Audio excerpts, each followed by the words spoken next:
Pero yung lagay naman ng inyong kaperahan is very rewarding naman. Hindi ko alam kung magandang reward ba yung pagkakasakit, no, dahil sa pagiging masipag sa trabaho, pero syempre hindi, 'di ba? Pero pagdating naman sa pera, kaperahan, maganda naman yung pasweldo sa inyo and very rewarding yung iba sa inyo. Mga kapiksi, kumbaga parang very well compensated naman kayo. Ibig sabihin, maganda naman yung pasahod sa inyo and may mga incentives. Yung iba parang you are receiving some kind of incentives or rewards dahil dun sa mga effort na binibigay nyo sa trabaho. Yung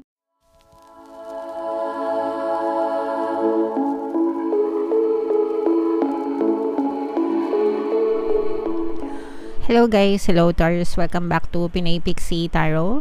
Ang pamagat ng ating episode for tonight is Money Money Come to Me. Ito yung ating money reading para sa September, para sa Taurus, Sun, Moon, Rising Sign, and Venus. Shuffle ko yung cards guys, no? Hanapin ko yung energy ng money at saka yung energy ng Taurus. So ito yung money energy mga kapiksi. Ngayon naman hanapin natin yung energy ng Taurus.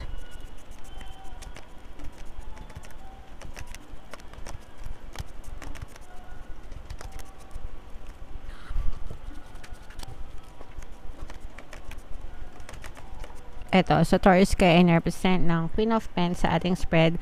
Combination guys ng positive and negative energy. General reading lang. Pwede mag-resonate, pwedeng hindi. Comment down below mga kapiksi if naka-resonate kayo sa messages. Meron tayong presence ng earth signs, Capricorn, Taurus, Virgo, water sign, Cancer, Pisces, Scorpio. For some of you, maaring may mga ganyan kayo sa inyong natal chart or you may be dealing with these people mga kapiksi.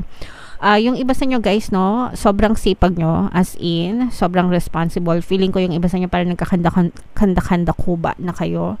Literal, yung iba sa inyo baka nagkakaroon kayo ng back pain mga kapiksi, no?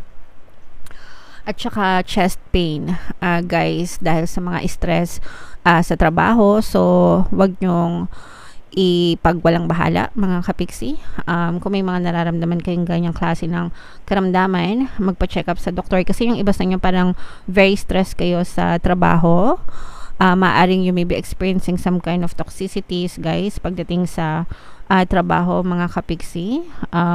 Siguro dahil na sa nature ng work nyo or baka sa posisyon nyo. Sometimes kasi yung mga posisyon kapag ka nasa managerial or medyo matataas na posisyon, syempre mataas yung sahod pero mataas din yung responsibilities nyan, yung stress nyan mataas din.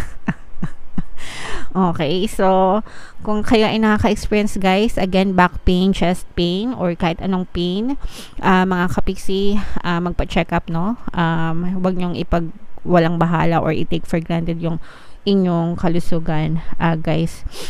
Sometimes ano lang yan, dulot ng stress, pero mas mabuti pa rin na kumonsulta sa mga manggagamot. Pero yung lagay naman ng inyong kaperahan is very rewarding naman. Hindi ko alam kung magandang reward ba yung pagkakasakit, no, dahil sa pagiging masipag sa trabaho, pero syempre hindi, 'di ba? Pero pagdating naman sa pera, kaperahan, maganda naman yung pasweldo sa inyo and very rewarding yung iba sa inyo. Mga kapiksi, kumbaga parang very well compensated naman kayo. Ibig sabihin, maganda naman yung pasahod sa inyo and may mga incentives. Yung iba parang you are receiving some kind of incentives or rewards dahil dun sa mga effort na binibigay nyo sa trabaho. Yung iba sa inyo guys, parang feeling ko pagbabakasyonin din kayo or baka magli-leave kayo, magbakasyon kayo. Ganyan. Or parang mananalo kayo ng some kind of vacation or travel incentives, ganyan. May mga kumpanyang gano'n, no? Minsan nagbibigay sila ng mga travel incentives sa mga empleyado nila, parang recognition program, ganyan, dahil sa mga effort na binibigay sa inyo dahil sa inyong sipag at syaga mga kapiksi. Kasi yung iba sa inyo guys, talagang sobrang sipag nyo. Pero tsaka UTI, no? Baka kasi nagkakaroon kayo ng UTI sometimes kapag may mga meeting, hindi kahit hindi magawa dahil kaliwat kanan yung mga meeting. So, baka may mga dinadaing kayo. So, yeah, make sure na magpa-check up mga kapiksi. So, medyo medyo sablay pagdating sa health versus sa pera, maganda yung kaperahan nyo, pero yung health nyo medyo nasa-sacrifice, no, yung inyong health. So yun yung nakikita natin sa spread, mga kapiksi. So yeah, make sure na magpa-check up. And yung iba sa nyo, mga kapiksi, talagang yung tawag dito, sinusuklian talaga ni universe. Law of compensation is working for you, kasi sinusuklian talaga ni universe lahat ng sipag at pagtsatsaga mo sa iyong pagtatrabaho. You will feel recognized, you will feel appreciated, no, yung mga efforts mo. Sinusuklian naman ng kumpanya or ng trabaho mo or ng amo mo, no, kung or ng employer mo, ganyan. So nakikita naman nila yung effort mo, and kumbaga para sa iyo, masaya ka na ganon. Pero again guys, wag niyong ipagwalang bahala yung inyong kalusugan. Medyo alarming kasi, okay? At saka napakabuti ng iyong puso, mga kapiksi. For some of you, parang flowing, no guys? Nararamdaman niyo ba yung flow? Di ko alam kung nararamdaman nyo yung energy sa mga cards, pero parang very smooth yung flow ng pera sa inyo, ng abundance, ng pagpasok ng pera sa inyo, mga kapiksi. Very relaxing yung again sa pera, pero may pero palagi, pero yung health nyo medyo tabingi, no? So dapat balance, guys, no? Work-life balance ang ating i-observe para balance lang yung buhay sa trabaho at saka sa personal, sa inyong kalusugan, mga kapiksi, okay? So yun yung highlight ng inyong reading, mga kapiksi, no? Okay yung kaperahan nyo, pero yung kalusugan medyo sablay, kaya make sure na ingatan, okay? Alright. So, comment down below, guys, if naka-resonate kayo dyan sa mga messages na yan. Ito yung ating money manifesting techniques. Shuffle natin to bago tayo bumunot, guys, no? Panoorin nyo muna tong video natin regarding sa ating paano mag-manifest ng abundance video course. Kapiksi, sawa ka na ba sa mga struggles at hirap sa buhay mo? Masipag ka ba at masikap sa buhay ngunit hindi ka pa rin umaasenso?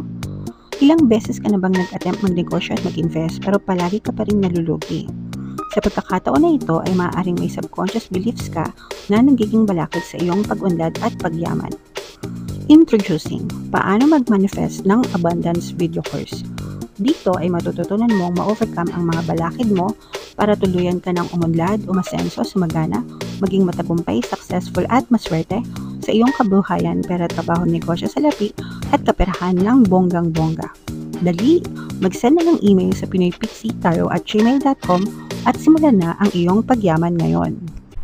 Alright, so mag-avail ka na ng course, kapiksi. Sobrang ganda talaga niyan, and pag natutunan nyo yung nasa course, talagang uunlad, aasenso at aangat ang iyong kabuhayan. So mag-email ka na. Ayan, so we have Prosper message, no? Basahin ko. Write yourself a check for a large amount of money. Pin it up so you can see it every day. Imagine with as much conviction as possible how great it will feel when you really do have this much money.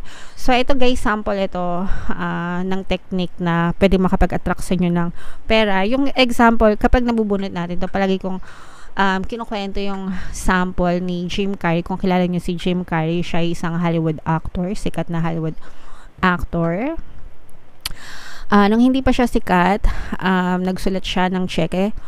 Gumawa siya ng cheque, pinangalan niya sa sarili niya, tapos yung amount na gusto niyang matanggap, okay?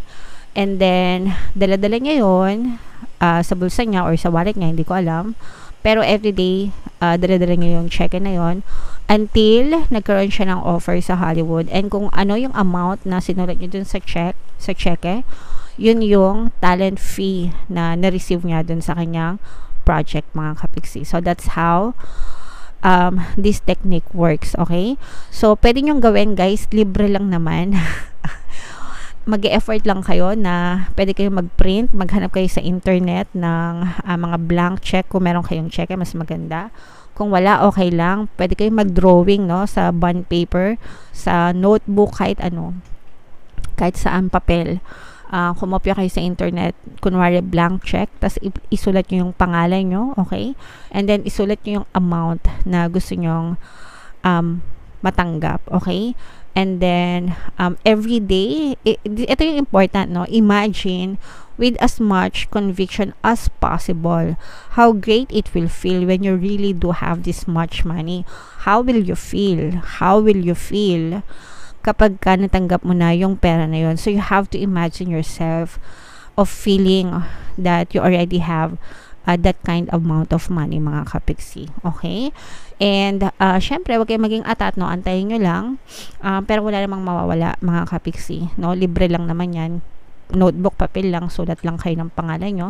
Pero, ang importante dito is yung, you use the power of your imagination and feeling, no? Of you already having that desire, guys. And kapag wala kayong masyadong blocks or wala kayong money blocks, it will definitely work for you. Okay? So, handa ka na bang yumaman? Comment down below, mga kapiksi, kung handa ka nang yumaman. I-type mo, yes, handa na akong yumaman. Okay? Para talagang ma-experience nyo yung pagyaman na yan, mga kapiksi. Yes, handa na akong yumaman. Comment down below, guys. Alright?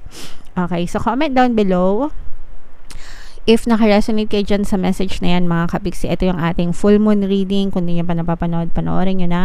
And ito naman yung ating success stories ng paano mag-manifest ng abundance video course.